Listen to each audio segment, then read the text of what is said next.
Danny Murphy on Match of the Day keeps saying irrelevant instead of irrespective. He did it twice at least on Match of the Day on Sunday just past.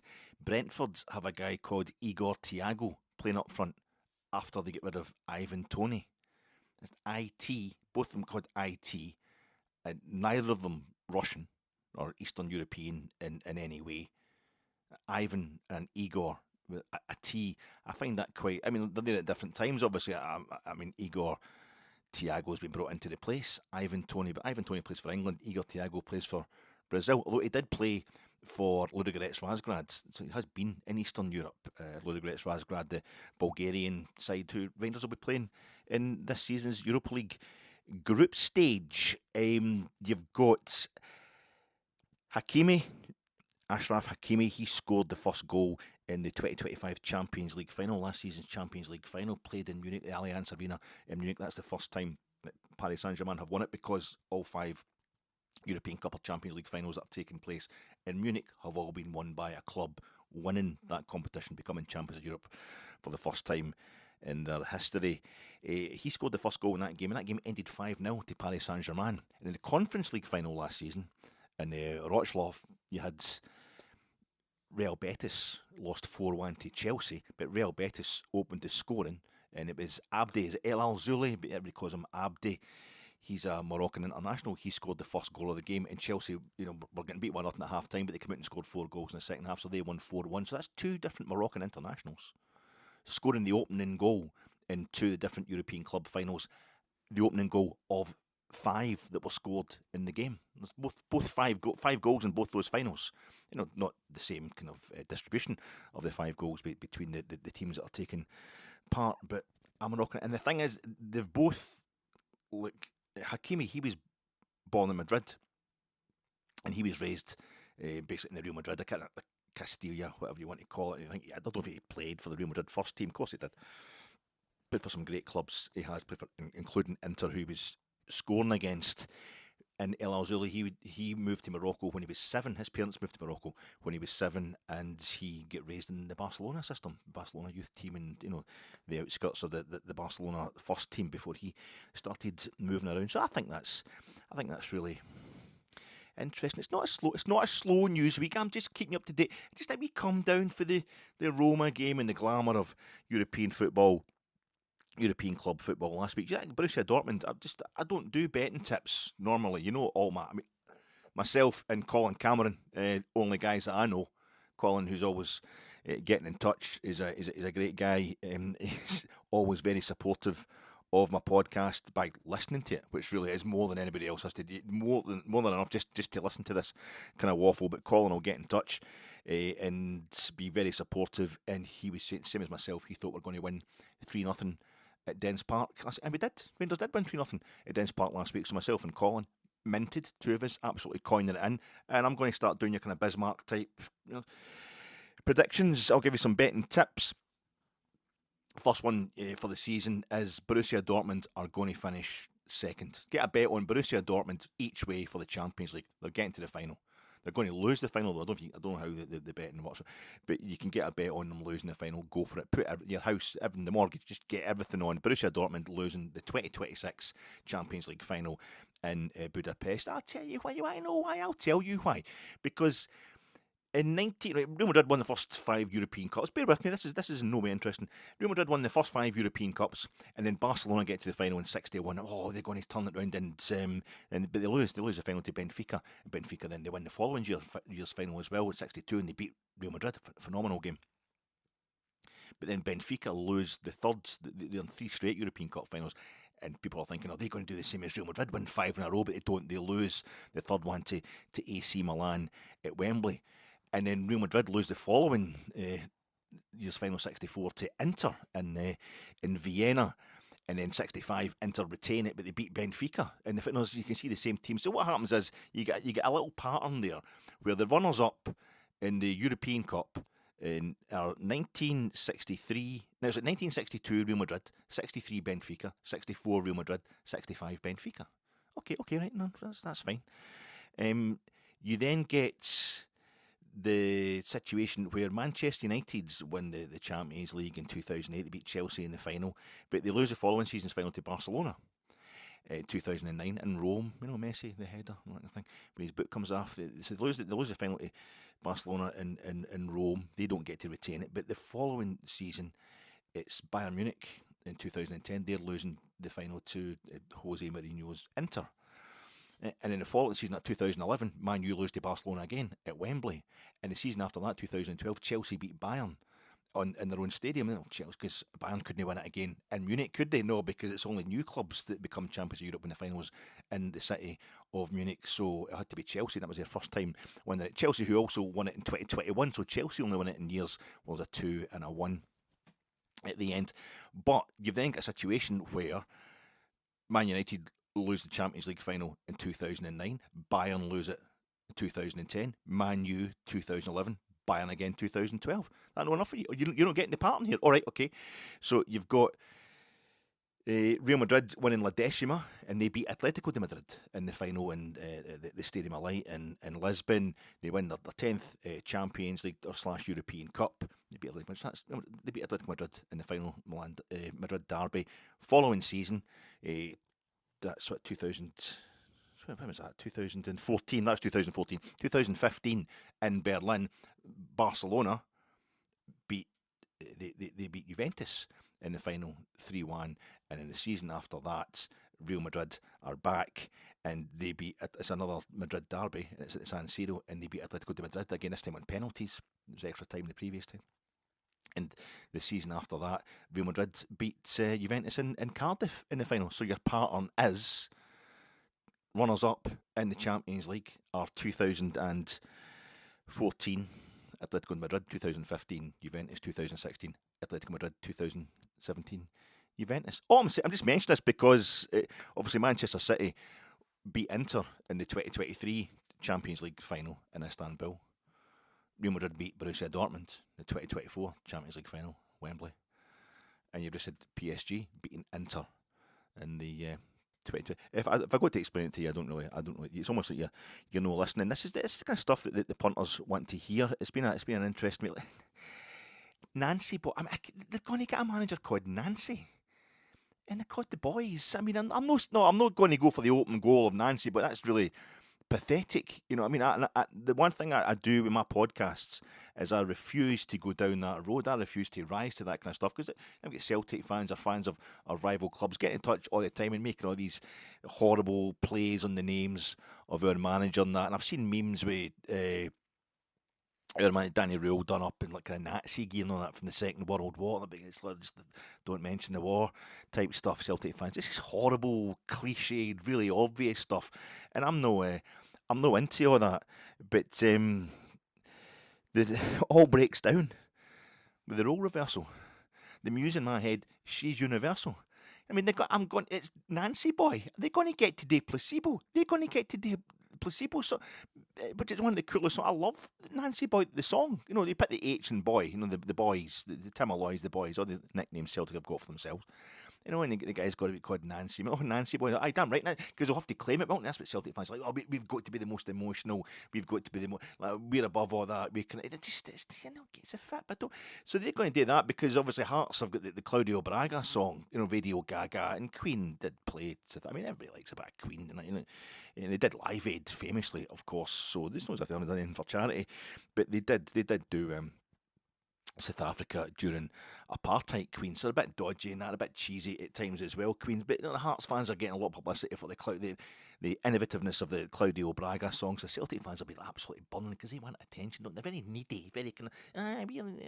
We are the most inventive and the most passionate and the most emotional. That's why you're the most bitter as well. We sing the bitter songs. We sing the songs of hate, but you're the most bitter mob I've ever met in my entire life. That's my wee judgment there on. It's not true. It's just people, individuals are all different. I'm just, but they're going to have to get that song. They're going to have to get a better song than that, aren't they? And we've got Boney M, Danny Röhl, Danny Röhl. I mean, it's great for that, and I can hear there's little add-ons in there. I don't know what they are yet. I wasn't at Dens Park But there's improvisation going on within that, but essentially it's a Boney M song that we're singing. And I'd say Boney M are actually cooler than Queen.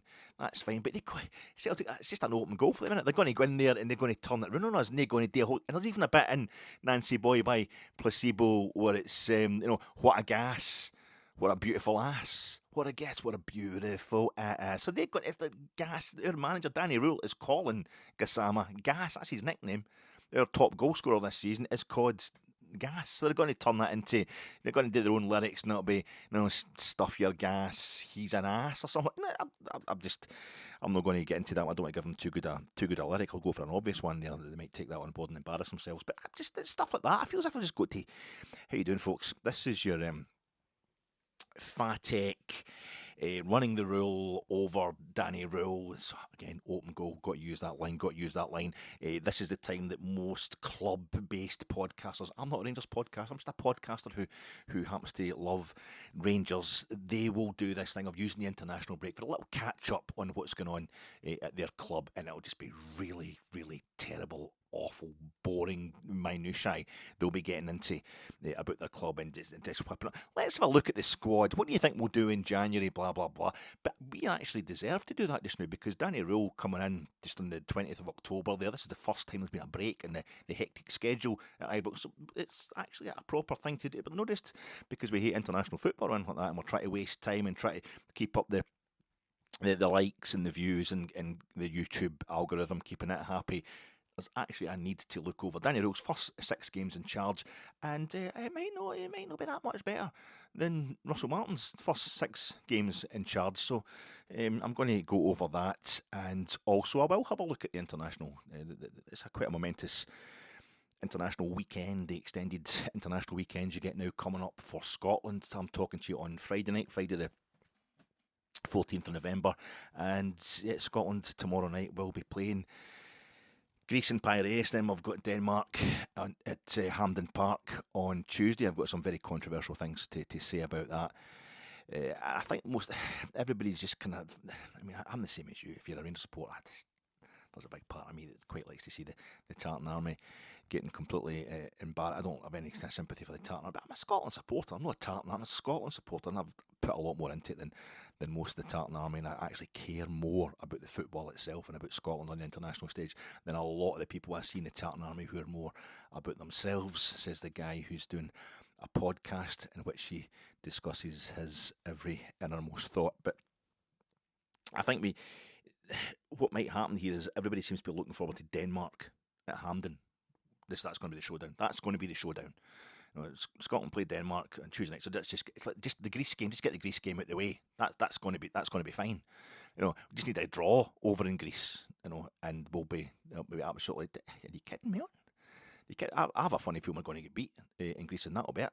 Because you've got to assume that Denmark will beat a truly awful Belarus side, even though Scotland struggled against them at Hampden. But that would leave us having to beat them 11-0 or something like that on Tuesday night. And we are not the Breslau elf.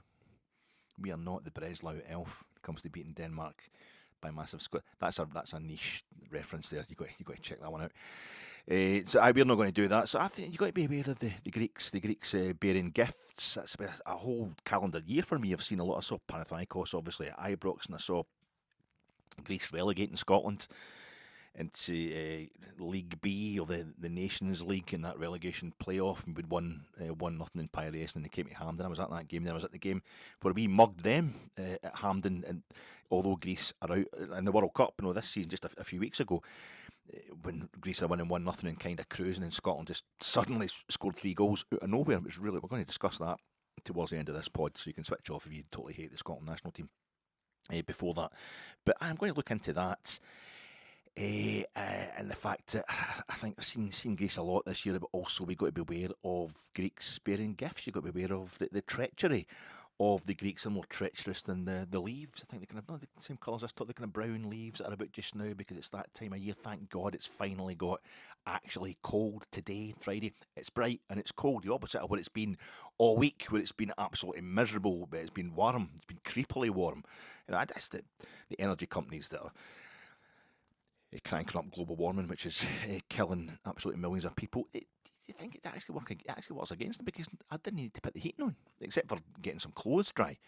You don't actually need to put the heating on until today, because it's costing them money, I would think. But you've got to be aware that I'm walking about the streets there, and you've got to be aware that you see these leaves, you see these brown leaves, the leaves are falling off the trees in the last couple of weeks, and then they've all get damp, and you're like, oh, they look sliding a bit treacherous underfoot. But then it was a bit sunny today, a bit sunny, so they're all kind of crispy in the top, and then you walk along, and you go, that's quite crispy. They all look quite dry, and there's women walking towards you, and you can't help doing that old thing. You're a bit kind of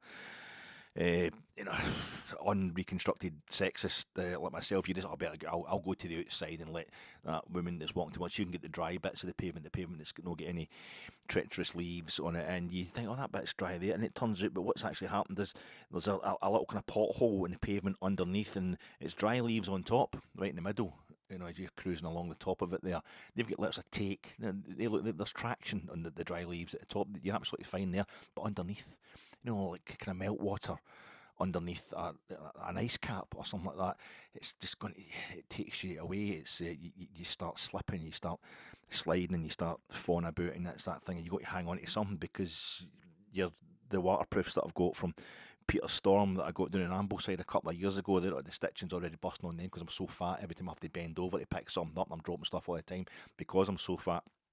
The stitching's starting to go, and it's all right because I'm walking about first light in the morning, really dull, really dark these days in the morning. The stitching's all kind of ripped and all that, so I got a bit of electrician's tape, black electrician's tape, same colour, black waterskins trousers, and I pitched it. It's just a bit right at the crotch area, because that's the first bit to go, and I taped that up, and that looks absolutely fine. But then it just comes, because of the rain, the electrician's tape, it comes loose. Nobody's going to notice. Nobody's looking at an old fat man's crotch area, but just first thing in the morning, the tape comes away, and there's a kind of stubby square bit just hanging between your legs, which is just really depressingly close to a one-to-one kind of lifelike depiction of what's actually down there. And you think, I need to grab onto something, to hang on to something. I don't want to foot any port in a storm, like Piraeus, where they made the triremes for the Peloponnesian Wars, the ancient port of Piraeus. So it's been good to Scotland, it's been good to Rangers recently. Let's get in there and hang on to that, and you don't, and you can see the lollipop woman, she's just grabbing, so you can see the bit of tape flapping about between your legs, and this time it's sunny, so you can see it, and the sun's in her eye, so again, it's just a silhouette, and you think, does he actually pop that out? And she's gripping onto her lollipop stick with both hands, just getting ready to start slashing towards me with it, and I just grab onto the end and just clutch on the end. I'm absolutely desperate, I don't want to go, and I just thought, Willie Collum's a Catholic. Hang on to that. Hang on to the fact that Willie Collum's a Catholic, and that way you can just stay on your feet and keep moving forward, irrespective of how healthy a direction that is to move forward. Preview pod, catch up pod, check in, how you guys doing pod, coming to you in association with Jersnet. Check out Jersnet every Friday night, 9 p.m, every Sunday night, 9:30 p.m, live on the Jersnet YouTube channel, except when there's an international break. But I wouldn't want you thinking that means that Jersnet is anti-international football. Myself and the famous Brian Archer of Jersnet, we, of course, you'll remember this, did kind of pods all the way through the 2022 World Cup on Jersnet. There was, I think, we did a pod after every round, about a couple of pods during the group stage, and then we did a pod like last 16, quarterfinals, semi-finals. I think we get 200 people watching the group stage ones, maybe 130 folk watching the quarterfinals. It was down to dozens, the pod. But so you can't say Jersnet's against international football. Sponsored by that, also sponsored by Christmas. No, at Christmas, you're probably kind of forgotten about it just now. I think it's basically a religious ceremony. It's right at the end of December. It's not even this month, it's next month, and it's right at the end. So why are you talking about this obscure religious festival? Well, it just turns, I think a lot of folk end up heading home in that, they're driving home for Christmas, and they get stuck in traffic because it's all piled up, because people, they kind of get home and everybody's got the same idea, and they don't really realise it. That we actually think a lot more similarly about Christmas than people would realise. And some folk like to buy presents, and then there's nights out get organised as well. I feel as if, nobody talks about it in November. And it seems, it starts to pick up maybe a bit, into the 20s, like kind of late teens, 20th, 21st of December, folks. Oh, Christmas, I better get something about. I feel as if we should do more stuff about Christmas, maybe get commercials on the television, have folk talking about it. See if you're going to have a night out, just book it early. And have everybody in the office and that talking about where they'd like to go from July onwards. Am I crazy? Does that sound batshit? Okay, fine. Maybe it's not what we want to do. What is the most cheesy thing now? Is it folk to have their decorations up in November, or is it you to go on social media and, oh God, I can't believe there's 2 folk in the street already got the Christmas tree up? It's only November. What's the most corny thing to do now? I'm kind of stuck. I'm sponsored by that. See, my name's Alec Anderson. Pop round, Matt. I'll give you a fiver. The land that time forgot is on repeat. I can hear the screams of people who want to be me. They want to shave my tongue and tell the others that they were the ones who made me. Who made me. I got called an anarchist, but that's for the middle class train spotters. I don't want Mad Dog in a string. That's going to hurt the fucking thing. We got jobs in the mortgage clan and a car with a smoky window down. Wow, to your life and blow it right up. It don't make sense, I know. Look, the dinosaurs are stuck on Denmark Street. Otto Rehago licks my feet. Oh, I'm not bothered. I never was. Here's another crap caravan on Tiswas, spit the dog. OTT. My name's Alec Anderson, and I'm here to talk to you about how much I hate, I'm not reading this off in, how much I hate international football. God, yeah, because I'd much rather talk about, insert your club name here, than flipping boring old insert your country's name here. Because if you think about it, insert the acronym for your National Football Association here, they appoint the referees to all the, insert the name of your club's domestic league here, to all the A-games, and they definitely give decisions against us, the referees. So that means, as far as I'm concerned, that the insert the acronym of your National Association here are completely biased against us in particular, and I don't really see why any fan of insert your club name here could basically live with themselves, have any kind of self-respect whatsoever by going to watch insert the national team. And more than that, I think there's also fans of insert Derby rival name here supporting the insert national team here. So how could you live with yourself if you go to support the same team as them? Shame on you. The national team is just a social construct. International football, unlike the club football, which just comes from a soul, comes from all our souls and is natural. I'm here to talk to you about that. I'm also here to talk to you about the fact that Rangers under Danny Röhl, you might think they're fantastic, but they can't score a goal out with the hours of 3 p.m. till 8 p.m. It's been proven. I know the game in the first game, Brand Bergen in Norway, that kicked off at 7:15 at night. But I think that was an hour ahead. An hour ahead in Norway. That was about 10:30 at night in Norway at that time. And even if it wasn't, it just means if it's an hour ahead, it was 7:45 over there. So we only missed the first quarter of an hour. That's down to Russell Martin. But you think about it, Hibs at Easter Road, 7:45 p.m. kickoff. We won 1-0, but the goal was scored at 10:08. The goal was scored at 10:08. Danilo scored after 5 minutes of that game, so after 8 p.m, didn't score any more goals. Luckily, won the game 1-0. Celtic at Hampden, 2 p.m. kick-off on the Sunday. 2 p.m. We're absolutely ranked in that first half. We got a man sent off, conceded a goal, an awful goal, and had the ball in our own net. Luckily, it was offside and stuff like that. They were absolutely awful, that first half at Hampden. Second half, with 10 men, totally, we were the better team against Celtic. For the second, because by the time we come out for the second half, with the injury time and all that, and just the turnover, TV games, it was after 3 o'clock. It's between 3 p.m. and then up to 8 p.m. That's the only time Danny Röhl's team can play. Out with that, we're screwed. Roma beat us 2-0. Game kicks off at 8 o'clock. That's it. We're done. There's no way you're going to get a goal out of Rangers after 8 p.m. We get beat 2-0. You've got Kilmarnock and Dundee away. Kilmarnock at Ibrox, Dundee away. Both 3 p.m. kick-offs. 3-1, 3-0. Done. In the bag. So I don't know, it's there. It's a pattern. We can only score between 3 p.m. and 8 p.m. under Danny Röhl. So I don't really know what we're going to do for the rest of this month. We should be okay against Livingston. That's a 3 p.m. kick-off for first game back after international break.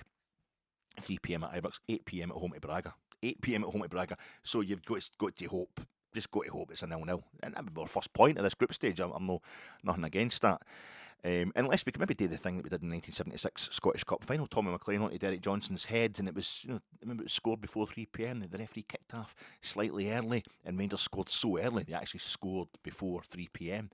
The first cup final at Hampden, where the capacity was less than 100,000, but they think there was 200,000 actually at that game. Anyway, and we'll get 2 p.m. at home to Falkirk on the Sunday after the Braga game. Just going to have to see if we can last to half time. Just hang on to half time. 0-0. Mark that, Scott Arfield. Everybody get on him. So this is one of the things I have noticed when I'm watching Rangers. It's not a kind of struggle to make content, because Rangers haven't been playing in the last few days. We don't have any Rangers games to look forward to this weekend or this midweek and next midweek. It's not that at all. There's plenty of things been happening this week. For example, the Doug that's in the house, but 4 down. You come up the wee Venno bit on the way back to the house. If you've been to Morrison's, it's a high fence that they've got there, but it's always barking at you. Used to always bark at it. But I got to know it. And I was, before I actually stayed in this street, used to come walking by here, and it was going to come out and bark at me. And one day it kind of come out the gate like it was going to follow me down the street. And I was like, right, hey, how to do the kind of. But it's not that scary. It's just it's a kind of mixed breed, whatever. I don't know what kind it is, but it's kind of shaggy and all that. But it's kind of dark as well. It looks like it could be vicious, but really loud. I see folk crapping themselves all the time when they walk past, because it's behind this wall, and and I'm expecting it. But it got to the point, it knew me. It got to the point, because I'd had not a shout at it, and I thought, all right. And then I'd be like, how you doing? And it would just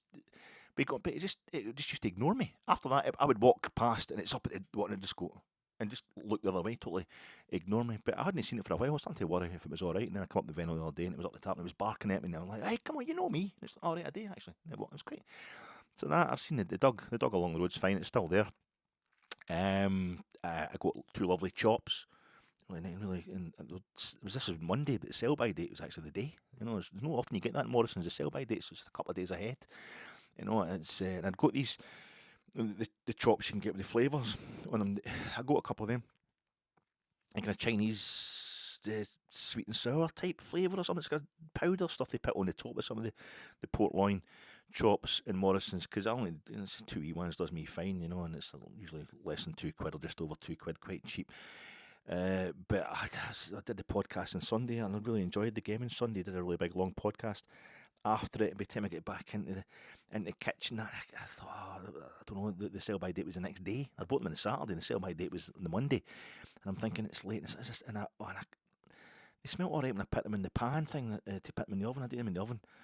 Then I went through to the living room for 5 minutes, come back through, and there was a total rank smell. I was like, oh no, they've gone off, they're past it. But I cooked them anyway.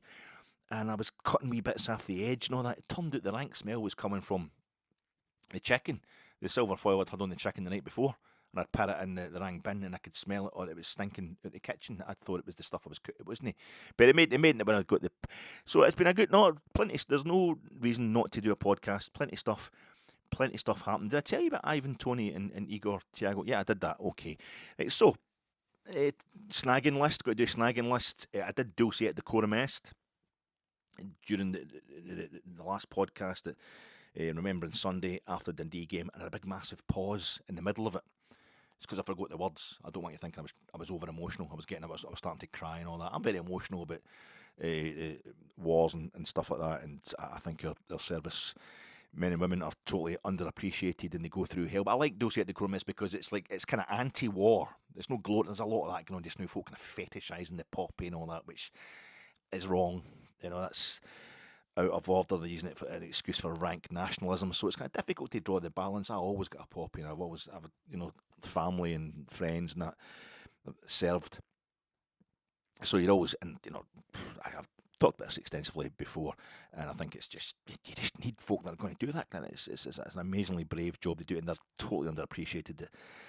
What happens with servicemen and women after after they come out the service season, that they're just let go by the government that they've served, so they're so committed to, and they're defending, and the country totally lets them down. I feel as if they deserve to be treated like the heroes they are, but a lot of folk, it's like, I grew up in the 70s, but it was only like 30 years after the end of the war, and it was never done to this extent just now. A lot of the stuff it's just a kind of fetishisation which becomes nationalism, which is completely wrong. So I like Dulce de Coro Mess because it's kind of halfway between the two. It's anti-war, but it's also just acknowledging the plight, what people go through when they're in a war zone, what they give. And you might have thought I wasn't welling up, I wasn't getting emotional. I just actually forgot the words because I put me to know off by heart. You know, you got it. I think I memorised it at school, which is a long time ago. And I thought I was kind of confident that I would just batter through it, and I suddenly realised I'd forgotten. I think I got a few of the words wrong as well. So apologies for that. Also, I don't want to make out that I was getting more emotional than I actually was. I also, else that I forgot to mention, Kalgakis. We played Roma. And then Scotland are now playing the Greeks, but Kalgakis is the first named Scot. It's the first Scotsman ever named, kind of 83, 84 AD. Battle of Mons Gropius. The Romans beat the Scots somewhere around about Aberdeen. And now get international games coming up. See, why get into Caledonia, Kalgakis, all that kind of stuff. We played Hibernian the week before. There's a whole Roman thing I got into last week, but I missed the total open goal. A few of them I'll be missing tonight. Tacitus, of course, he named him Kalgakis, the Greek kind of historian who I think was related to Agricola, the Roman emperor who was fighting, Roman leader, warrior type legionnaire. I don't know what it was. That was fighting Kalgakis. So that's Kalgakis getting mentioned. Gassama, I also said on Sunday's podcast, and this is the last of the snagging items, that Gassama's celebration was slightly sanctimonious. I found it slightly sanctimonious. It's actually his standard celebration, isn't it? I was seeing a debate about the Rangers players' celebrations at Dens Park. People, Rangers fans, what are they going? Having a go at us? Having a go at us? Hear no evil, speak no evil. What is it he does? He's putting a hand over his mouth and a hand in his ear or something like that. Does he shut his eyes as well? I think Gassama, but it's so long since he scored, he couldn't obviously celebrate the goal he scored in Graz because we were 2-0 down at the time. We had to all hands to the pump, get a move on. Nothing to celebrate there, but the goal he scored against Panathinaikos at home. He scored 2 against Victoria Plzeň at home. He scored away against Panathinaikos. He did the celebration for all of them, didn't he? But it just so happens that's his standard celebration. And I saw somebody mention this in a debate, a Rangers Twitter debate, that was just eavesdropping or eye-dropping. I don't know. I was spying on it. That's spying on it, not taking part. And I thought, so it is. So I have to apologise for that. Sorry, wee man. That's your standard celebration. You weren't having a go at us at all. Nothing sanctimonious about it. But then I thought that was okay. But the one I assumed was okay on the day, Nico Raskin's celebration up at the other end of the park, up at the home end at Dens. Calm down. After he opened the scoring, I thought Rangers fans, I see other Rangers fans are wondering if that was aimed at us via the TV cameras, obviously. I don't know. I mean, number one, it didn't work for Andy Halliday in the 2016 Scottish Cup final. Calm down. We're 2-1 up. That's fine. Everyone's going to be fine. No, it's not. And number two is, the wee drama queen that if he'd flipping turned up at Ibrox in the game against Celtic back in August, it wouldn't have finished nothing each. He would have made all the difference that day. But he wasn't even at the game. He wasn't even in the squad because he's picking fights with Russell Martin. But we all hate Russell Martin, so that's fine. Is it? I don't know. We'll come on to that. So, I don't know, did Nico even mean us? Was he actually aiming it at us at all? I felt as if maybe just the Dundee fans are all round about him. Not a very busy, in the home ends, the Derry, not very busy. Not a lot of Dundee fans there. So, they've got a nice big Union Berlin. They've got a kind of fan Freundschaft going on with Union Berlin of Dundee. That was a nice big flag, but it was really easy to see it because so many empty seats behind that goal. But did he actually mean it? Was he actually aiming that at us, or is just us projecting a little bit? Is it a wee bit of guilt that we're, because we're starting to realise we've been really harsh on our own players? Even an outgoing head coach, we've been slagging our own employees quite a lot this season. The Rangers support, we've been really harsh on them, and maybe we think we deserve it somehow. So we've decided that's what he's telling us to calm down. Who knows? Danny Röhl, that was his. We've had no clean sheets away from home since December 2024, and he's had 2 in the bounce. He's had 2 in the bounce in the league. That was our last 2 away games, really.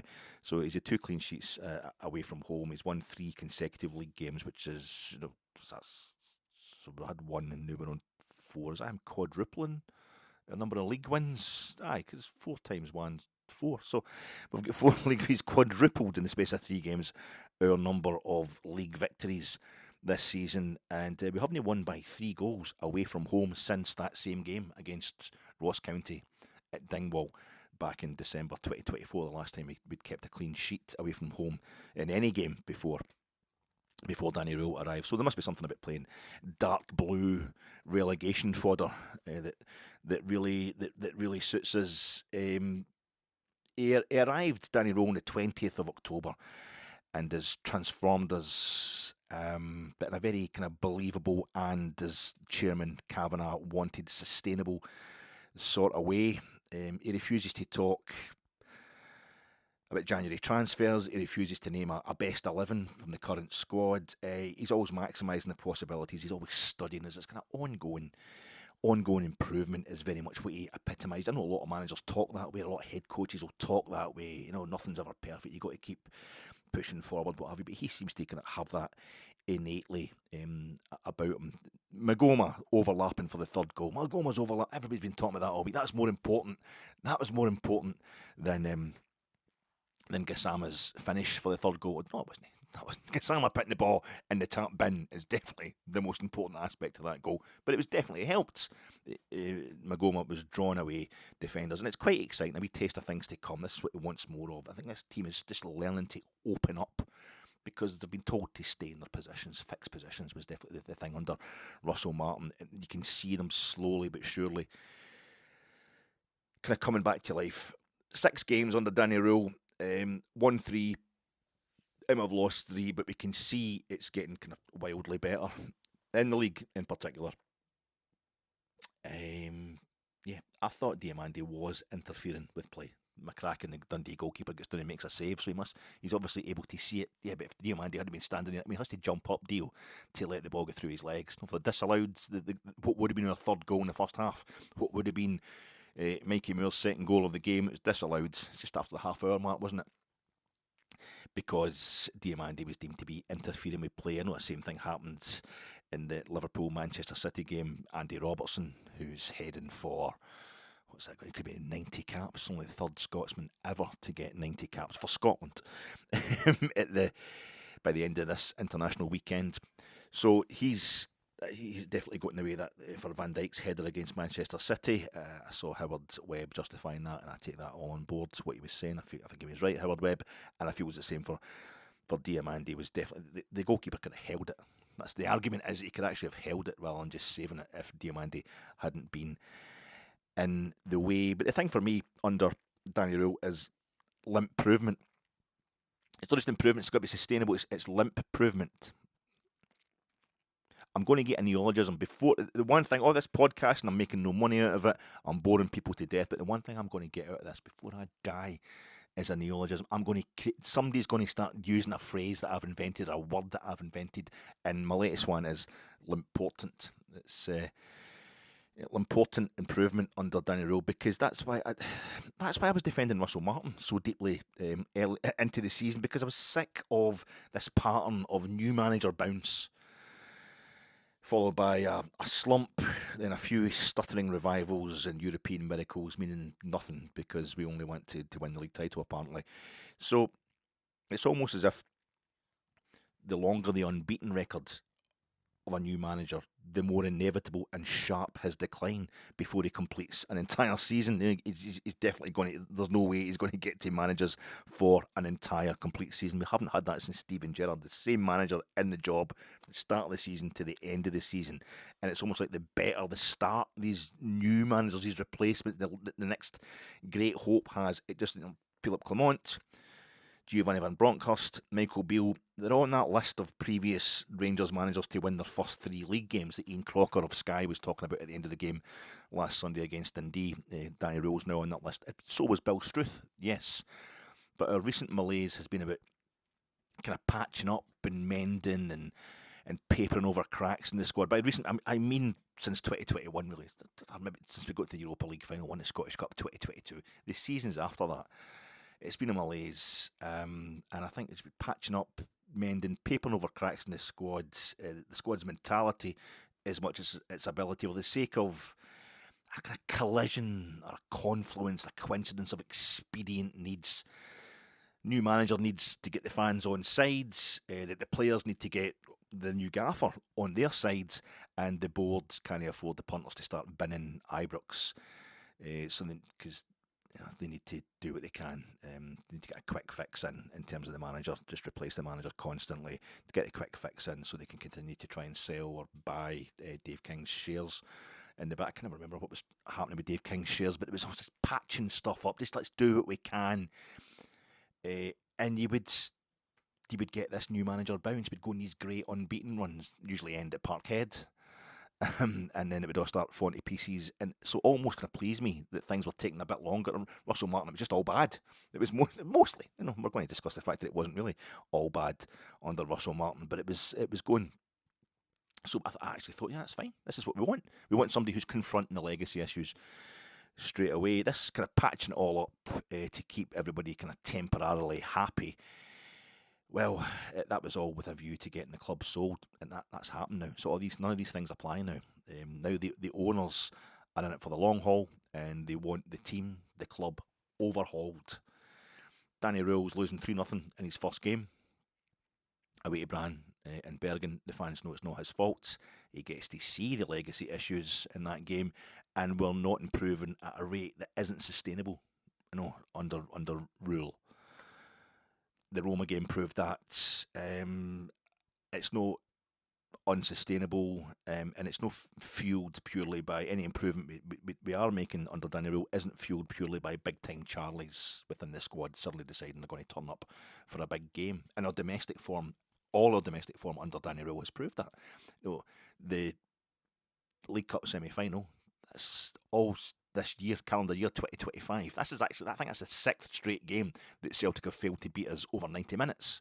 And we're down to 10 men for most of that 90 minutes in the League Cup semi-final, just a couple of weeks ago. And but this goes right back to last December's League Cup final when obviously we should have had a penalty in extra time that could possibly have won us that game. We only lost that game on penalties. So it's not a problem playing against Celtic, and the team were doing great against in Europe last season, creating miracles in Europe last season. It was games like Kilmarnock at home. Hibs away, you were drawn. Hibs away, we were drawn that. It's never been a game that we've lost in a great amount of times. Hibs at Easter Road, it's a fairly big game, but Hibs are kind of maybe the best of the rest, the best of the fodder, if you like, in the league. And Dundee at Dens Park has given us hellish problems. Celtic as well. It's cost them a lot of points over the last year, Dundee at Dens Park. But these were the kind of games that we thought was the problem. We couldn't win these games because we players that were just up for the big games. But well, that's not the case. We've won these 3 games, and it's Celtic we've lost to in Danny Röhl's 4 domestic games in charge. It's Limp-Provement. It's Limp-Provement. That's what we need just now. It's sustainable because we're just limping for. It's a portmanteau word. When Raphael Lemkin gets genocide, was it Jack Kerouac that invented the term beatnik, or he invented the term the beat generation? But I think somebody, a journalist, come in and turned it into beatniks for beatniks. Freelance, the word freelance. That was Walter Scott, Sir Walter Scott, a writer. Invents the term freelance, but he's actually I've never really read any Walter Scott stuff, but he's talking about the medieval lancers for hire. The lance is free for use by anybody who wants to pay for it. It's not that they're not getting allegiance to one particular country, one particular army. The lancers that were used, they're freelance. So he invented that. That's his neologism. I'm going to go for Limp-Provement, a kind of portmanteau word. Raphael Lemkin has said he got genocide, and I'm having Limp-Provement because, like genocide to Raphael Lemkin, Limp-Provement is personal to me. It's relevant to Rangers as well. Personal news. You can probably see I need to lose a few pounds, maybe a wee ounce here or there. No doubt you set yourself wee targets. If you're trying to lose weight, you set yourself wee targets of how much you're supposed to lose, how much weight you want to lose, what your ideal weight would be. If you're seriously overweight like myself, a target of 10, I'm like 24 stone basically, so I don't know what I am weight-wise, I'm going to explain, but maybe 14, I'm like 6'1" and a bit, so I think 14 stone is probably an ideal weight for me. Most of this is muscle, obviously, but So me thinking I'm going to lose, 9, 10 stone, that's no going. That's not much. That's just going to put you off before you. It's too much to contemplate. That'll take years. So what's the point of even trying? It's just like my ultimate target for Rangers is that our captain feeling the weight of the Champions League trophy as he lifts it up with his big lugs. But that's maybe a bit distracting, a bit too much pressure to be thinking about that when you're in the third division. I've just struggled to get a draw with Peterhead at Balmoor. So I'll try to lose a stone maybe every 2 months as a realistic target. It might be more realistic. It's more motivational, and like Danny Röhl starting with the SPFL steadiness, it will inspire you to greater success, just gradual improvement, moving forward inch by inch. Bigger targets will then come into view. And if you're looking after the pennies, the pounds, I'll look after them. Some pounds GBP, sterling. I don't mean pounds as in pounds in the scale. My bathroom scales weren't working. I hadn't broke them. Just that the battery operated ones have got the wee LCD screen thing on them when you look in. I know I'm an absolute. I don't need bathroom scales to tell me that I'm an absolute disgrace. Just trying to stand up and things like that. Let me know that I'm an absolute disgrace. Catching my reflection anywhere as it darkens an entire room. That's just lets me know. But it's good for the morale if you're going to do a bit of exercise. You're going to try and lose a bit of weight. Well, you need the scales to see the weight coming down. To see it coming down between the on the old digits between your big toes. That's inbred Ayrshire folk there, So I put the new battery in. I got a new battery and I put it in the back of the scales, and I saw there's a wee tiny label on it, and the scales come up. The first time I tried them, it came up this O-LD. I know there's different settings for metric and imperial, and I just want stones and pounds. That's what I understand. So I thought maybe I've hit the wrong one there. That's just some kind of weird reading for there was a third way of doing the weight or whatever. And as I turned it back over to press the button again, the setting button for what way you want your weight measured, I noticed this tiny wee label. I thought, what's that saying something? I didn't. So I turned the scales. I just ignored it. Turned the scales back over, and it came up with this OLD thing, O-LD. And I'm thinking, yeah, I'm old. I am old. Ha ha ha. Don't need the scales to tell me that. But then I looked at the wee label again, and what it actually said was 23 stone 8 pounds is the maximum weight that these scales can take. 23 stone 8 pound is the maximum weight that these scales can take. It wasn't old. It was saying it's overload. So you might be out there thinking, I just want to lose half a stone before Christmas. That lets me enjoy the Christmas holidays. I can put that weight back on without feeling too guilty. I need to lose a stone or 2 stone. My ambition in terms of losing weight is to just be thin, not like thin in inverted commas, enough that my scales will tell me what weight I am. My ambition is to lose enough weight that I don't destroy all the scales that I try to stand on. You can't think about the boys in the helicopters, the guys that are getting the helicopters to offshore, that they're working the oil rigs and that. There's a new regulation coming in that you've got to be below 19.5 stone. I'd kill to be below 19.5 stone. That's anorexic as far as I'm concerned. These guys are going to get put out of job because they're deemed too fat to get in a helicopter. So, little targets. I get the point of just improving slowly. I get why Danny Röhl came up with this kind of strange statement, but also emotionally, I think it really ticked all the boxes. But it's kind of actually difficult to explain what he meant, talking about how perfection isn't a good thing. Perfection is not a good thing. Just now he wants to. And I thought, yeah, I kind of know what you mean, but anyway, we'll talk about that. Russell Martin's first 6 games in charge. The whole point there is it's best to kind of slow improvement. Russell Martin's first 6 games in charge, he won 2, drew 3, and lost 1. He won 1 game less in his first 6 games in charge than Danny Röhl has. But he only lost 1 game, whereas Danny Röhl's lost 3. We drew 3 games under Russell Martin. Now, Russell Martin only played 2 league games. Danny Röhl's had 3. in charge of Rangers, but Russell Martin did beat Panathinaikos and drew away from home with them. Danny Röhl's done nice 2 games in Europe, lost the 2 of them, 5-0 in aggregate. We're not going to. I'm just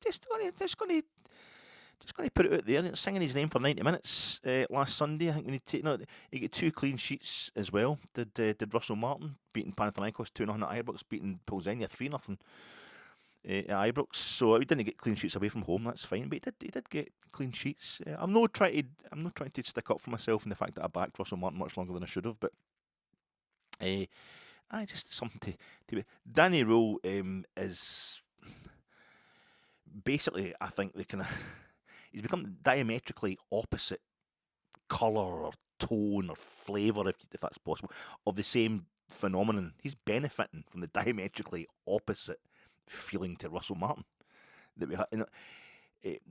The same phenomenon that Russell Martin suffered under, Danny Röhl was benefiting from.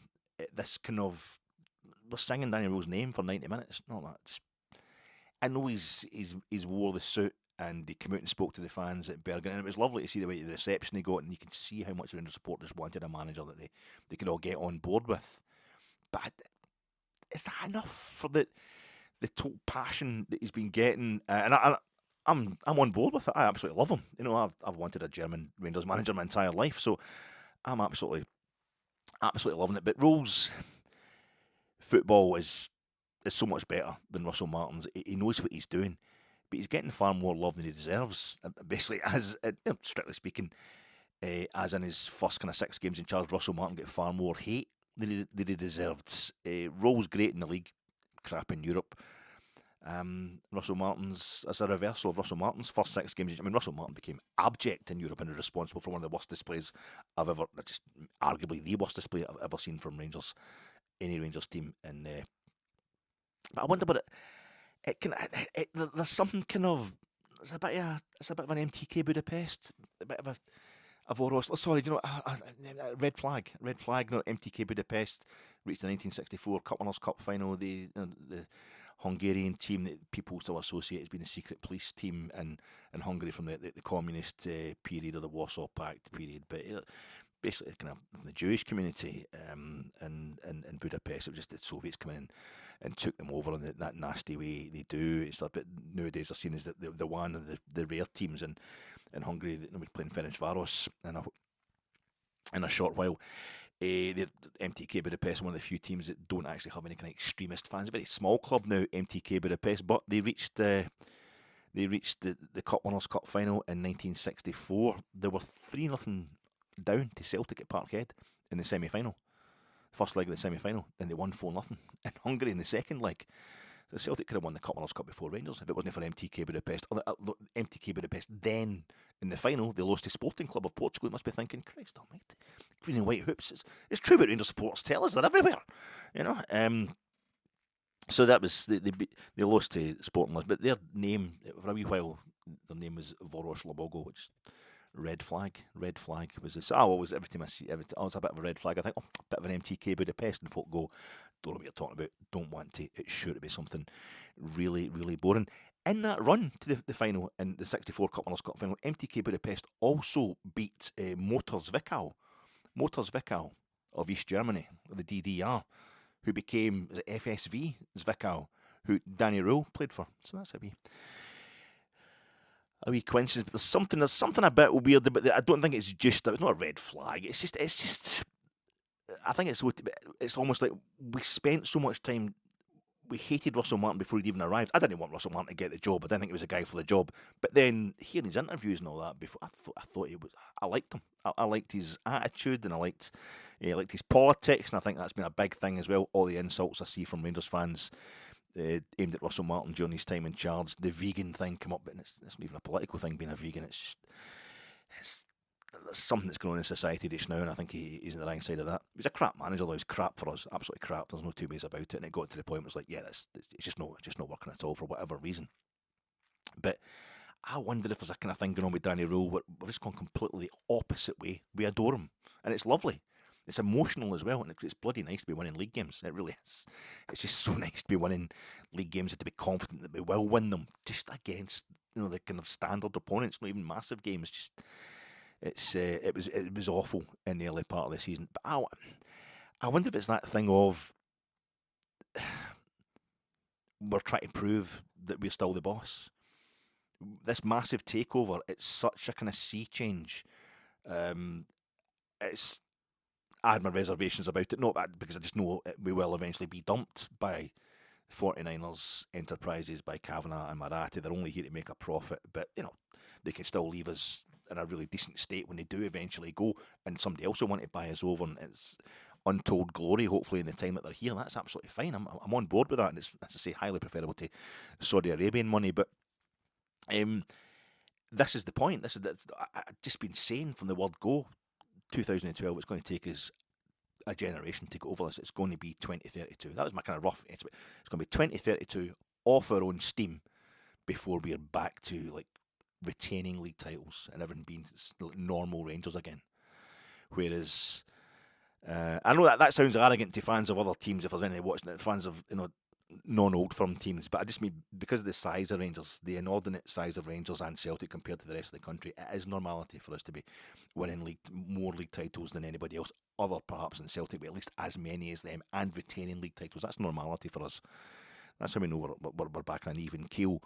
The only way we can get quicker than 2032 is if there's an injection of money from outside, and that's what the old board made sure happened. They did really well, so indicate. And for me, that was it. It's great, and I think a lot of people who have perhaps benefited from Rangers being shite. There has been people within the Rangers support who've it's really suited their career path or whatever for them to be a bigger fish because the Rangers pond has become smaller.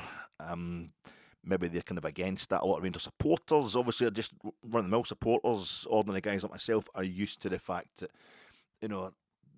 if we start howling, if we start complaining, then the board will react to it. Maybe we're thinking, these guys aren't going to do that.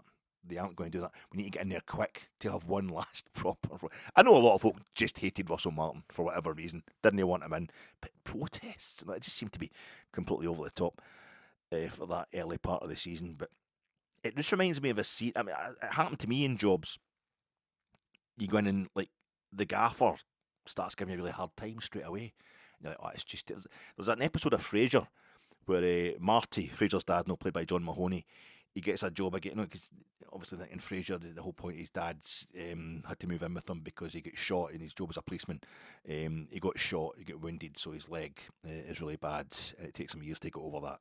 But eventually, he gets to the point where he can go back out, and he's working as a night security guy at a kind of office block, and he's great because he feels useful again. But when he gets, and of course, Frasier finds out what's happening and gets it all wrong, because Frasier's all about. Cheers is kind of punching down. I think Frasier's punching. It's always the people with the money and they're supposed to be intellectual. They're always the ones making a complete fool of themselves. It's great, Frasier. So John Mahoney, he's getting a bit of a hard time for his boss. His boss, played by Emmett Walsh, and it's that thing where he explains to you, it's just because I'm new in the job. He has to make sure he's still the boss. He has to kind of really be a hard ass. He's giving him really terrible shifts and dying for Marty Crane to start complaining about it, so he can get a bit. No, he's not going to complain. And it turns out, of course, they end up being best pals because they're laughing at their kids. Which Fraser and Niles and the Emmett Walsh's characters' kids are just slagging each other. But I wonder if that's what it is. We just felt we're the boss. We own Rangers because we have been more in power than ever before. Even if Rangers haven't been performing enough on the park, the Rangers support of this power over a kind of shaky board over the last few years, but a loyal one. And we're not the bosses anymore. I feel as if we're definitely not the bosses anymore, and I wonder if this is what this has been all about this season. Now, subliminally, perhaps, but I don't know. Self-fulfilling prophecy, certainly in the case of Russell Martin. I hope it's going to be the same with Danny Röhl. We've decided he's God. Hopefully he will go on to be as much of a God as Russell Martin was Satan, as far as we're all concerned. I think Danny Röhl himself, I'll quickly recap what he said at the press conference in the bowels of Dens Park after the game. It was on Rangers TV. There's a 7-minute kind of presser he had with the Hacks there after that 3-0 win, and he was just talking to the celebrations because he's taken a bit of a slagging for joining in with the celebrations. at the end of the game. But they sang his name for 90 odd minutes at Dens Park. It was relentless. And he's got up there just giving it loudly at the end. So they'll kind of a combination of Ronnie Delia and Jurgen Klopp with the celebration with the fans. But it's one of the ones I did think to myself, oh no, that's too much, that's too soon. But at the same time, yeah, on you go, on you go, Danny, yeah, fantastic. Get in there. But that's what he said. It's about creating a togetherness with the staff and the players and the fans. That's what he's doing just now. He's just trying to get the whole club going forward. He thought Jaden Magoma's overlap was far more important than Gassama's finish for the third goal. You know, changing 3 players at half time. Why did you change 3 players at half time? I'm buggered if I know what he actually meant with his answer. But it was something along the lines of he wasn't happy with 2-0. He wasn't happy at 2-0 at half time. And we'd definitely come off it since we had that third, what we thought was going to be the third goal, ruled out after half an hour. We'd definitely come off the pace. And he was talking about how he just wants to keep the momentum going. I think we're winning 3 and 4-0 here, which is great news.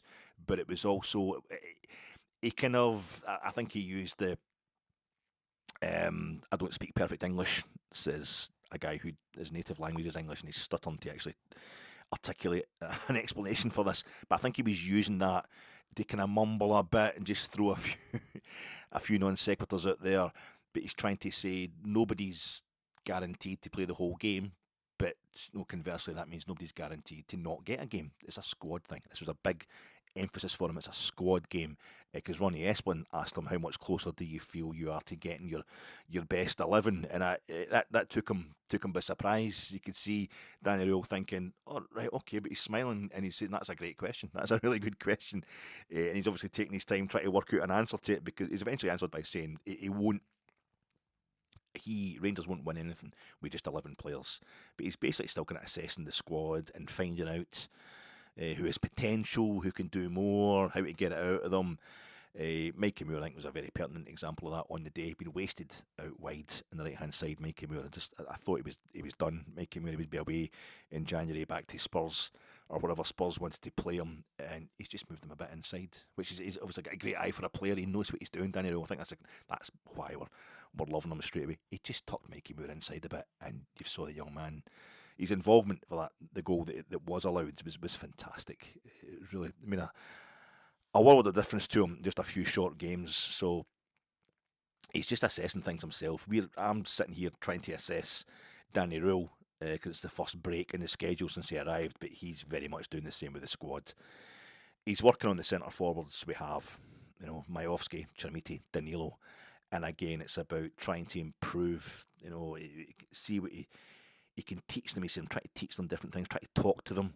The centre forwards, try to teach them different things, continually talking to them about the game. He's kind of staving off the fact that no striker has scored for us in the last, 3 games. Danilo's goal against Hibs, so with the Celtic game at Hampden, Roma at Ibrox, and then Dens Park, no Rangers strikers actually scored. I don't really care who scores the goals, but as long as we're scoring goals, that is the main thing.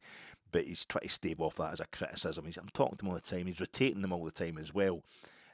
Can you win the league? Basically, was one of the other questions that was coming down. Do you think you can still get a chance of winning this league? I think it was slightly loaded. Do you still believe you can do it or something? But was the question. It's about improvement, he said. This is what I'm talking about, Limp-Provement. It's about improvement, not just related to results. And he then cites his 3 good league results. It's not related to results, but have won 3 games in a row in the league. So this thing of it's not just about winning. Improvement comes in different ways. You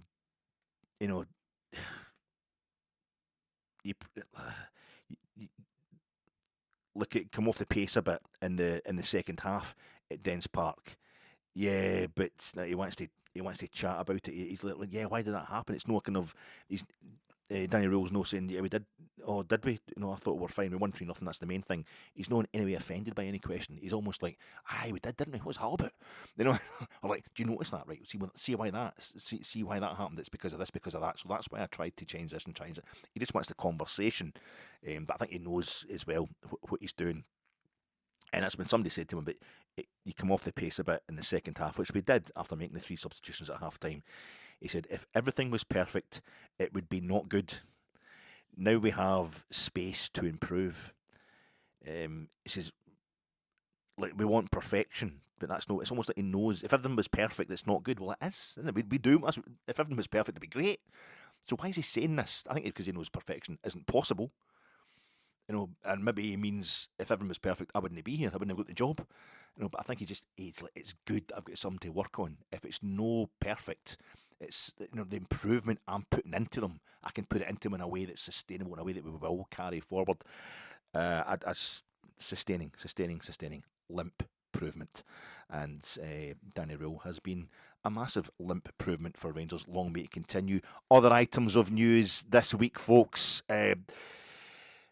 Weird stuff. Silvinho, the Brazilian manager of Albania, he said, or the Portuguese-speaking manager of Albania, he said that Bajrami isn't happy at Rangers and he needs Bajrami to be getting. I don't know, that's one of these interviews that always happen. It's maybe lost in translation, or it gains some kind of drama in translation. But Nadim Bajrami isn't getting a game for Rangers. He's a great attacking player. I feel Nadim Bajrami, but he doesn't apply himself. He definitely doesn't have the work rate. But he's shown wee flashes this season. Certainly, he's always shown wee flashes. He was great in last season's League Cup final, but fine, just get better. If Danny Röhl doesn't want you in the team, there must be a reason for it. They're talking about Ibrox capacity. There was rumours that Ibrox capacity is going to go up by 4,000. There's been talk from the word go, from Kavanagh and Marathi from the moment they took over, that they're going to make Ibrox, but expand Ibrox, which I am all for. It's far too small just now. 4,000. Get it up to 55,000. And they're going to do it by lowering the pitch. How much lower is the pitch going to get? We've done this before, haven't we? David Murray already lowered the pitch. Is it going to be like a five-a-side pitch? Is it going to be like Maryhill Juniors, like Lochburn Park, where you get the situation where there's no track or anything like that? And you can scalp the linesman in the back of the head. It must be the scariest venue for anybody in the juniors. For linesmen at the juniors, Lochburn Park, an absolute nightmare. Your head is at foot height for the spectators above. It's a great venue, Lochburn Park, Maryhill Juniors, but a bit scary for the old. Not that I'm saying any Maryhill fans would do anything like that. But we're going to take that. Just knock down the three goalpost stands. The old goalpost stands as they were on the other three sides. You keep the main stand exactly as it is, and then you because it's protected and it should be as well. And just get us up to 70,000. At least get us up to like 64,000. 64 treble 1964. The great Rangers team of the early 60s. Get it up to 64,000. At least you should be at least getting into the 60s anyway to keep up with Celtic in that respect. But that's a bit disappointed to that's the limit. I think it's just one of these kind of rumours, a bit tabloidy stuff, but apparently that's the chat, so I hope that's not true, really. What we're going to do in January transfer window, don't want to get into that just now, but I would just sell Nico Raskin. He's a troublemaker. He brings the place down. He's fantastic in big games. He's maybe stopped even doing that recently. You get 20 million for him, that would finance a team. That would get us kind of middle of the road, couple of middle of the road sixes and another 8 to replace. If Danny Röhl was picking them, I'm quite sure. Danny Röhl is helping Kevin Thelwell pick them. I'm sure they would be absolutely fine. Okay, the SFA, Willie Collum apparently is going to, has he done it? I don't know, I'm not even really that interested. He's going to come out and defend Nick Walsh and the VAR team's decision not to send off Austin TRUSTYD of Celtic in the League Cup semi-final against Rangers, where TRUSTYD gently kicked Jack Butland in the head. Doesn't matter how gently it is, if he's kicked him in the head, he's kicked him in the head. I know, I'm just saying. Just a wee joke, this is the problem with this kind of stuff. I don't know. There's Willie Collum, he's marking his own homework. He's always going to back his own team, his own refs. He's a head of refereeing, so he's going to back the referees. Well, he didn't last season. In the League Cup final, he absolutely eviscerated them for the mistake. He called it a massive mistake. It's a factual overturn. Couldn't he understand why? This is a basic breakdown. He slagged them rotten for the mistake they made in last season's League Cup final, and I've seen him slagging his referees rotten. They got other stuff wrong, and we can't help. This is the problem, says an old man. Old men always say that. We always say that, don't we? This is the problem in society today. But it is a problem it's always been. Football's always been the same. Football's supposed to be when you do this stuff. You get completely OTT, and particularly with referees. There'll be no football without referees. And there has been instances throughout the world of referees taking bribes. and being biased against particular teams. An episode of Inside Number 9, very good on it as well. But it doesn't mean everybody just say it's just, the BBC clipped together a thing, Donald Trump, that means the BBC's completely. But this guy's lying through his teeth every day. It's a policy. Steve Bannon's game plan. The policy of Donald Trump and Nigel Farage and these kind of guys is to lie all the time, tell so many lies that people can't actually keep up with you. And then the BBC have clipped together something just to get over the truth of the incident, and I'm angry at the BBC for doing that, but it's just get it, because they tell the truth all the time, the BBC. Let's go for it. This is what's happened with referees here as well. I think they definitely have made a mistake. They have to they're admitting to the mistakes every month. That's the best you can add. They're humans. Until we get VAR working to perfection where we don't actually need referees involved, then there's always going to be humans involved. There's always going to be human error involved. But this idea that's institutional bias, it's definitely political, and that you can influence it. That stronger clubs, we've got to get ourselves, back to that level of influence that Celtic are currently enjoying. Shouldn't take us too long. But Willie Collum just said, I think he's basically saying that TRUSTYD has kicked.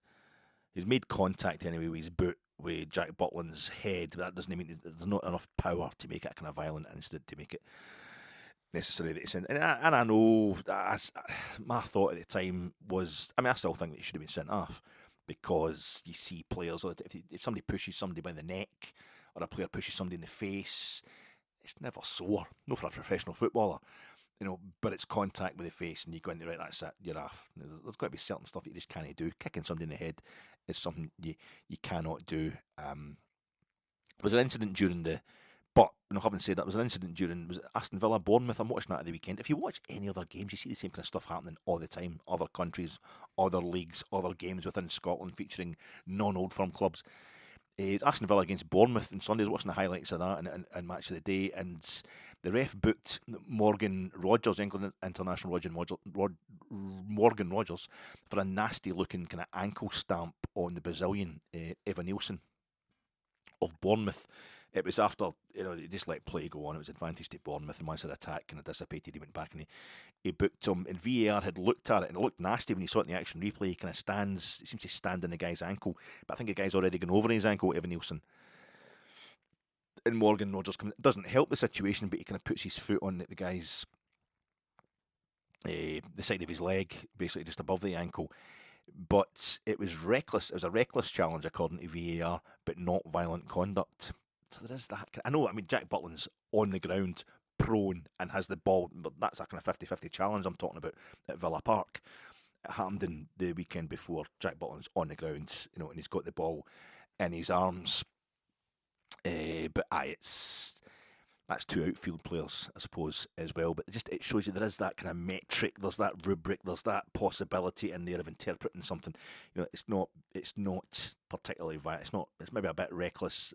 So he gets booked for it, but it's not actually it's not the cause of any damage or enough damage. And I think I still think it's out of order. I think it should have been a red card. But this idea that I'm going to Willie Collum suddenly completely bent. Now, I know that Nick Walsh had the one against Diamandi at Tannadice, where Diamandi has made no contact at all, but he still sends him off for aiming a slap at somebody. And that's the thing. But for me, Diamandi was aiming. He was trying to slap the guy. He missed him. It was lucky he missed him. But Diamandi was trying to slap the guy. He was lashing out, as far as I was concerned. So I thought about, this isn't the intent's there. And I think TRUSTYD is actually connected with Butland's head. Even though a Martin O'Neill team, you always worry about them. I think for TRUSTYD's instant reaction, you can see that he's actually connected, but he's not intending to do any damage. And as a lot of Celtic fans will be quick to point out, Jack Butland does, as I've pointed out myself, without even thinking it would back up their arguments, he does have a tendency to drop the ball, not be able to control it first time, especially against Celtic at Hampden. But I don't think he's out of order. I think it's slightly justified. I don't agree with Willie Collum if he's back in his referees in this instance, but I can see enough justification there. I can see enough of the other side of the argument to not feel it's a total conspiracy and a disgrace. What is a conspiracy and a disgrace from an SFA point of view is I don't have a ticket for the Denmark game on Tuesday night. I didn't join the travel club. That shows you how old I am. How long ago I was a member of whatever it is. It's no Tartan Army or whatever. But you get basically guarantee yourself tickets. You pay a membership, and it's up to like £50. The my Jers for Scotland games, I think it was up at like £40-odd, £50 at one point. And then I went to so many Scotland games where the place is just half empty. I'm thinking this is a waste of money. You're only going to 3 or 4 games. I see. In my case, you'd be lucky if you get 3 games at Hampden, and I'm not going to go much further than Hampden. I've seen Scotland at Easter Road, at Pittodrie, at Parkhead. I'm no really up for travelling much further than that to watch Scotland. I would like to. I've seen Scotland at Wembley 3 times. I've seen Scotland at Wembley, twice at the old Wembley, once at the new Wembley. But that's the most I've ever travelled. Other than that, I've never travelled outside Scotland. I would like to go and see Scotland abroad. I would like to go and see Scotland abroad at one point, but it's trying to pick again. But I'll not be stuck in with all the Doa deer wallies. So I'm not a kilt wearer, but I'm a lowlander. That kind of patronising stuff, as far as I'm concerned, it's patronising Scotland and setting yourself up as it's like a stag do. And I've been on stag do's. I'm actually wanting to go for the Fitba and a few beers, don't get me wrong, but I would like to, before I've seen Scotland, I got to the game against the Czech Republic at Hampden, they scored for the halfway line. So I've seen Scotland at a major international tournament. I've been there at major finals and watched Scotland. So I've done that, and the other thing I need to do, get off the list, is just to see, I've seen Rangers home and away, I've seen Rangers abroad, plenty of places. I would like to see Scotland abroad just once, so it's great. I'll try and work that before I die. But I haven't missed a single every game except for during the COVID season, but nobody could get into Hampden. I haven't missed a single Scotland game at home in the Nations League. Every Nations League game played at Hampden. Every Nations League home game has been played at Hampden, Scotland. I've been at every one of them except we played Czech Republic and Slovakia, and that season there was nobody allowed in the grounds. But this happened to me. This is the reason I first joined the SF. God, I've got a membership card hanging about somewhere. I keep renewing it. It's Tartan Army Scotland Supporters Club. That's it. Because in 2000, I've told you this before, that qualifiers for Euro 2000, so it'd be 1999. I went to every home game. I went to every Scotland home game, and it was never full. We played Bosnia at Ibrox. Lithuania was the last game to make sure we get into the playoffs. Just to get into the playoffs. It was Lithuania. It was at Hampden, I think 2-3 o'clock on a Saturday. And there was like 20. So I remember looking at it, this is exactly half empty. This is for the European Championship finals. To get into the playoffs for European Championship finals. We had to beat Lithuania. We did, and then we drew England in the playoffs, and the tickets were gone in a second. I didn't get a ticket. So there's like 30,000 balloons there that are there to hate England more than support Scotland. And I thought, I'm never letting this happen again. Because I've never seen, this was at a time before the Nations League, when Scotland were still playing kind of friendlies and getting decent teams in friendlies. I've still never seen Brazil, for example. And in those days I had the hope that Scotland would play Brazil at Hampden. And I thought, I want to make sure, guarantee that I'm going to be first in line for a ticket. So I signed up for this, and every season I would sign up for it, and some of my pals and that signed up for it as well. So we did, but they've all got Wayne's and other commitments now, and they've got real lives now. So it's just myself. But I kept up renewing. But this last renewal, I didn't bother. I just let it slip because I was going to games against like Albania and Israel and all that in the Nations League. There's nobody there. The place is, this is Rangers supporters giving it. The Tartan Armies or opposition supporters. I don't want just. Go along to a Scotland game and you could just walk in. You could take the whole of Hampden because it's half empty all the time. It could be 75% Rangers supporters if we wanted to. But so it's really, I've not been at it.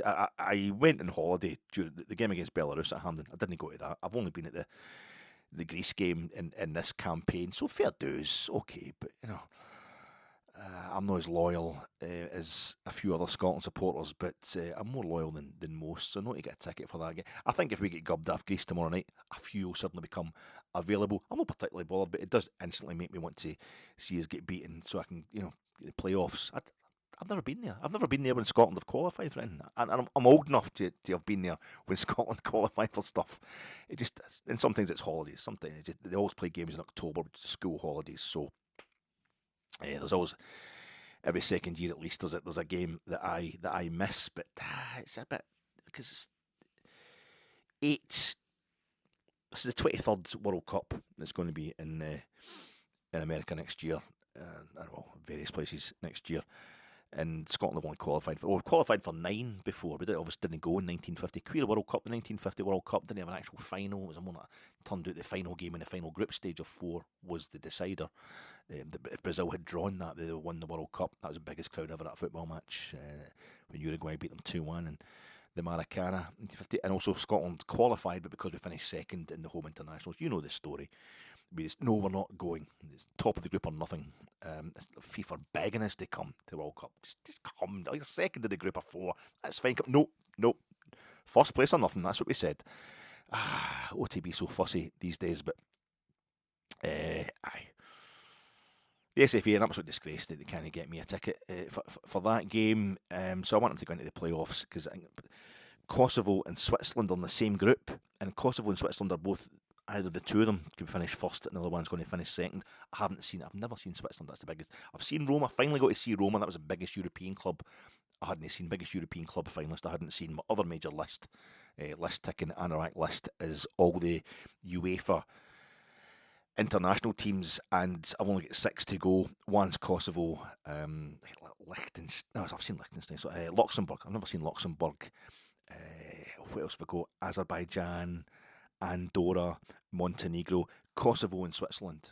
And Switzerland's the biggest one. I would love that. There's a few funny stories about how I've missed seeing Switzerland playing Scotland at Hampden a couple of times. But yeah, really looking forward to that. I just hope they get it. I hope they do it. I hope they qualify directly. I hope they somehow manage to win the group. I was there when we beat Denmark in the last World Cup qualifiers. We wanted to put ourselves into the playoff and John Souttar scoring, and all the best to John Souttar and Liam Kelly. Liam Kelly, I think, should be a shout of being the goalkeeper. Scotland's struggling in the goalkeeping position just now. He was fantastic against Athletic Club earlier this year. He's a big occasion man, is Liam Kelly, so all the best to him. But aye. So I think Greece will be up for revenge. We beat them in Piraeus. Any port in the storm. So go to Piraeus where they make the triremes for the Peloponnesian War, and we're going to Piraeus this Saturday. We won there in the playoff for the Nations League relegation in the first leg, and I was at the game at Hampden the second leg on the Sunday. They skipped us 3-0, so that was a bit of a surprise. So this time we've beaten Greece 3-1 at Hampden in the first game in the group, or the first meeting for 2 group stage meetings. Let's see what I think they'll be out for revenge. So, but I hung up a T-shirt that I wore to Steve Clarke's first game. I saw it the other day. I got to the bottom of the washing basket in this T-shirt. I've got you can shoot peas through it. I have got 6-year-old T-shirts. 7 years old. Basically, it was 2019. 6 years old. June 2019. Steve Clarke's first game in charge against Cyprus. Andy Robertson scores in that game. I was at that one with my mate Robert, and I saw that T-shirt the other day, and it's this Marks and Spencer's kind of white T-shirt. It's kind of holiday type T-shirt. And I thought we're playing Cyprus. It was in June, and it's got kind of this design, kind of stylized stylized kind of painting of beach huts on the front of it. Summertime, a really embarrassing T-shirt. But I saw it the other day and I thought, oh, maybe that's a sign, because that was Steve Clarke's first game in charge. Steve Clarke has now been in charge of more Scotland games than anybody else. And I think going via the playoffs would be absolutely fine to get to our first World Cup. But we were poor in the last 2 games against Belarus at home and against Greece at home, but we won the 2 of them, and perhaps lucky is better than good, because they've been so good over the years. Scotland have been really unlucky, glorious failure. He's good. Steve Clarke, and he times his poor runs well. He times his poor runs like he usually has them in friendlies and stuff like that, getting beat off Iceland. But do you know, I didn't realise I've seen Oliver Antman scoring. I've seen Oliver Antman scoring a goal. It's for Finland against Scotland. Back in 2024, I think it was the weekend after we'd lost the Scottish Cup final to Celtic. I'm back in the Rangers end. God, I must be keen. We drew 2 each way Finland in the friendly to send Scotland off to the European Championships in Germany. And it was Oliver Antman was scoring. I'd completely forgotten that's who it was. Didn't know a lot about the guy at the time. So I've seen Oliver Antman scoring, and I saw him scoring at Hampden. So there you go. But these are the kind of games that usually slips up on Steve Clarke, and he'll get a wee run going when it actually counts. And it's like Scotland, we don't have the talent base, we don't have the physicality, the size of the players. Not all Spain. We've probably disproved that with their tiny tiki-taki guys. Disprove the need for massive physicality. So he's exploiting. We've got a lot more players in Serie A just now. We've got a lot better level, but the depth of squad just isn't there. So it's almost like you've got to time it. I thought Gordon Strachan doing the same thing versus England. Remember the 2-each draw with England? So Harry Kane scored right at in the last gasp. Was that one? We were playing with one striker, and we're getting beat. And if we lose this game at Hampden, that's it. It's all over. So Gordon Strachan leaves it to the last moment possible before he pits on the second striker and Chris Martin. And we end up scoring a couple of goals, the free kicks, phenomenal stuff. Place has gone crazy. But then England, we broke on them. We broke on England, and it should have been Stuart Armstrong plays the ring ball. It should have been 3-1 to Scotland. We should have walked that ball into the park, plays the ring ball. Next thing it's 2 each. And that's the difference at that level. And I think Steve Clarke knows that as well. Gordon Strachan had to make the gamble that day. Same as Steve Clarke against Hungary and Stuttgart at the European Championships. Folk, it's really boring under Steve Clarke, really boring football. Well, when it's no boring, we get absolutely destroyed. When we want to open up and play, all-out attacking football, it's just... The game against Spain at Hampden. At Hampden were good. We had our moments at Hampden. Beat Spain 2-0. The only time they lost a game in that whole European Championship campaign, Spain. And we gave them a right good go of it as well over in Spain in the return game. But I think it's the kind of caution that's slagged as being boring. We saw that with Steve Clarke against Hungary in Stuttgart in the final game of the European Championships last summer, where it's getting towards injury time. We're going to bring on another. Was it Shanklin we brought on towards the end? Hungary break up the park and score because we've altered the shape. We've gone to attacking. It's difficult. It's a really difficult task being Scotland manager, and I think Clarke definitely gets it. And I hope he does the business. I mean, the tournament expansion has definitely helped. I mean, the number of teams going to World Cups, it's ridiculous. It's obscene, really. And the same thing's happened with the European Champion. There's only 55 European nations, and we've got half of them basically going to the Euros every summer now. That's definitely helped them. But so is Alec McLeish. Alec McLeish helped by getting us into doing so well in the First Nations League for Scotland, which got us into the playoffs that Steve Clarke then negotiated against Israel and against Serbia, and it got us to the Euros and created that bit of belief. The first Euros that we got to after that long 22 years between the finals and 27 years with a World Cup final so far. It was always going to be a slow process. Alec McLeish did a bit. Steve Clarke's mum knows my mum. They come from the same town. Both for Salkits. Ben Gannon Doak comes from Dorai, where my favourite auntie, my mum's sister, where she stays. Billy Gilmore's from my hometown. His dad played for the Addressing Winton Rovers, which is the first team that I ever had a season ticket for. That Addressing Winton Rovers, the Winton Park, the ground is at the top of the street I was born in. So Scotland's my local national team. I love them, and good luck to them. And I've got a 6.5-year-old T-shirt so for Christ's sake, don't give me a hard time for supporting Scotland. A few weeks ago, Danny Röhl said he wanted to be a mural for his players. I want to be a mural for my players. That's quite a funny. He's obviously his English isn't working quite right there. But I was thinking of this when I was noticing him on Sunday in the bowels of Dens Park and the post-match presser when they do that thing. Dundee, they put as all teams do now, they put that mural of adverts, mural of club sponsors. The little board behind the manager, the player who's been interviewed. I don't know whether Drain Blitz was some kind of xenophobic war reference or a tasteless comment on the Dens Park pitch's ability to hold water, or it was being offered up as a legitimate alternative to Glen's Vodka, which seems to sponsor the entire SPFL Premiership these days. But there was one of those adverts behind his head that kind of stood out for me. It's for an engineering services limited company called Crown, Crown Engineering Services Limited, and there was one advert on that wee board that was just kind of to the left of his head. It wasn't quite, and there was one that was just at the back, just peeking above his shoulder. If he positioned it properly, Crown would have been right on top of his head, and I think if he keeps doing things the way he's doing them just now, that'll eventually happen, and Danny Röhl will end up being on one of those murals that you see in the Shankill Road. Cheers, Trips. Good luck, Scotland.